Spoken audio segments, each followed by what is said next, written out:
அனைவருக்கும் வணக்கம். சட்டம் கிடைத்த முக்கிய அறிவிப்பின்படி தமிழகத்தில் இன்றைய நாட்கள் அடுத்த 2 மணி நேரத்தில் பல்வேறு மாவட்டங்களுக்கு கனமழையும், குறிப்பிட்ட மாவட்டங்கள் மட்டும் மிதமான மழை பெய்யக்கூடும். தற்போது வானிலை ஆய்வு முக்கிய எச்சரிக்கை ஒன்று கொடுக்கப்பட்டனர்.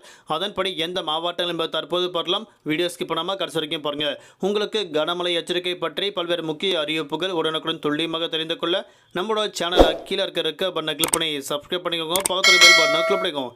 இந்த வீடியோ உங்களுக்கு பிடிச்சிருந்தா லைக் பண்ணுங்க. இப்போ வாங்க வீடியோக்குள் போகலாம். வடகிழக்கு பருவமழை காரணமாக தமிழகத்தில் இயல்பை விட கூடுதலாக அதிக கனமழை பெய்துள்ளது. குறிப்பாக தமிழகத்தில் வரக்கூடிய ஜனவரி மாதம் 2ஆம் தேதி வரை தமிழ்நாடு, புதுவை, காரைக்கால் பகுதியில் குறிப்பிட்ட மாவட்டங்கள் மட்டும் கனமழையும், பல்வேறு மாவட்டங்கள் மிதமான மழை பெய்யக்கும் தற்போது அறிவிக்கப்பட்டனர். குறிப்பாக தெற்கு ஆந்திரா கடலோர பகுதியில் மற்றும் அதனையொட்டிய தென்கிழக்கு அரபிடல் பகுதியில் வளிமண்டல கிழக்கு சுழற்சி நிலவுகிறது.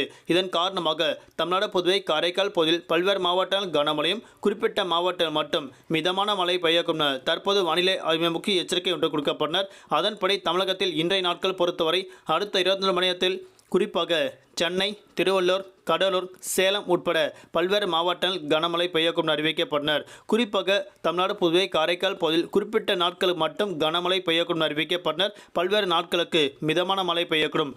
அதன்படி தமிழகத்தில் 5க்கும் மேற்பட்ட மாவட்டங்கள் கனமழையும், பல்வேறு மாவட்டங்கள் மிதமான மழை பெய்யக்கும் அறிவிக்கப்பட்டனர். குறிப்பாக கடலோர மாவட்டங்களுக்கு மிதமான மழை பெய்யக்கும் தற்போது அறிவிக்கப்பட்டனர்.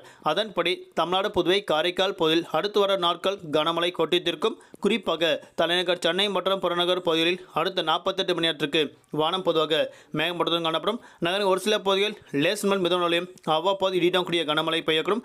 அதிகபட்ச வெப்பநிலையாக 36 முதல் குறைந்தபட்ச வெப்பநிலையாக 28 டிகிரி செல்சியஸ் வரை இருக்கக்கூடும் அறிவிக்கப்பட்டனர். இன்றைய நாட்கள் டிசம்பர் மாதம் 28ஆம் தேதி சென்னை, திருவள்ளூர், செங்கல்பட்டு, கடலூர், சேலம், விழுப்புரம் உள்ளிட்ட மாவட்டங்கள் மிதமான மழை கொட்டித்திருக்கும் தற்போது வானிலை ஆய்வு முக்கிய எச்சரிக்கை ஒன்று கொடுக்கப்பட்டனர். இன்றைய நாட்கள் மீனவர்களுக்கான எச்சரிக்கை. தென் தமிழக கடலோர பகுதி, மன்னார் வளைகுடா, கன்னியாகுமரி கடலோர பகுதியில் சூறாவளி காற்று மணிக்கு 45 கிலோமீட்டர் வேகத்தில் வீசிக்கொண்டால் மீனவர்கள் அப்பகுதிக்கு மட்டும் இன்றைய நாட்கள் மீன்பிடிக்க செல்ல வேண்டாம் என தற்போது முக்கிய எச்சரிக்கை ஒன்று கொடுக்கப்பட்டனர். தமிழகத்தில் மீண்டும் படிப்படியாக மழையின் தாக்கம் குறைய தொடங்கும் அறிவிக்கப்பட்டனர். அதிகாலை வேளையில் பனிமூட்டம் அதிகரிக்கக்கூடும் என தற்போது அறிவிக்கப்பட்டனர். நன்றி, வணக்கம்.